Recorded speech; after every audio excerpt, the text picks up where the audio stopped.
এখন প্রায় সন্ধ্যা। আমরা আছি এখন সদরঘাটে। দূরপাল্লার লঞ্চগুলো আস্তে আস্তে এখন এক একটা করে ছেড়ে যাবে তার গন্তব্যস্থলে। বর্তমান আজকের এখনকার পরিস্থিতি সদরঘাটের দেখেন আর উপভোগ করতে থাকেন। এই যে লঞ্চ একটা ঘুরাইতেছে, কিছুক্ষণের মধ্যে ইনশাল্লাহ সে তার গন্তব্যস্থলের জন্য দৌড়াবে।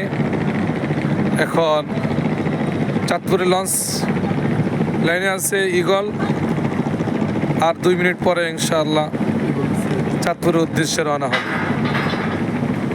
আর 2 মিনিট পরে ঈগল ছেড়ে চলে যাবে চাঁদপুরের উদ্দেশ্যে।